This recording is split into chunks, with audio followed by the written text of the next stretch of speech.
ഇപ്പൊ എല്ലാവർക്കും മനസ്സിലായില്ലേ? ഞാനിത് വെറുതെ പറഞ്ഞല്ല. ഈ കുരുവട്ടൂരികളുടെ സ്വഭാവം നേരം വെളുത്താ ചട്ടിയും പാത്രം കുടിക്കും കൈക്കോട്ടും പിക്കാസും ചിരട്ടും നൂലും പന്തലും സെറ്റും സൗണ്ടും ഒക്കെ ആയിട്ട് ഇതുപോലെ രണ്ട് വണ്ടികളുണ്ട്. ഇതിപ്പോ ഒരു വണ്ടിയേ ഉള്ളൂ. ഒരു വണ്ടിയും കൂടി ഇതിന്റെ ബാക്കിലുണ്ടാവും. ഇതും കൊണ്ടിങ്ങനെ ഓരോ കവലകളിലേക്ക് പോവാ.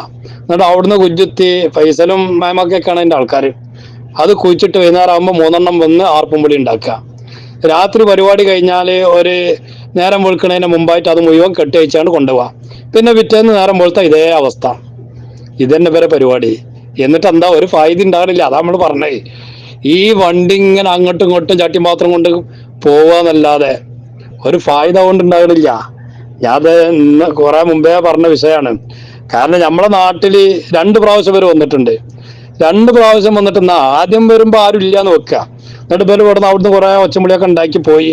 എന്നാൽ 2ാമത്തെ പ്രാവശ്യം വരുമ്പം അത് ആർപ്പായി ഇങ്ങനെ കെട്ടുമ്പം അതിന്റെ ആ നൂലൊന്ന് വലിച്ചെടുക്കാനേ ഒരു കുട്ടീനെ അവിടുന്ന് കിട്ടിയിട്ടില്ല. അല്ലെങ്കിൽ ആ കോല് കുത്താൻ വേണ്ടിയിട്ട് കുയ്യത്തുന്ന സമയത്ത് ആ മണ്ണൊന്ന് വാരിയിടാൻ വേണ്ടിയിട്ട് ഒരു ചിരട്ട കൊണ്ടു കൊടുക്കാന് ഒരു കുട്ടീനെ അവിടുന്ന് കിട്ടിയിട്ടില്ല. ഇതന്നെ എല്ലായിടത്തെ അവസ്ഥ.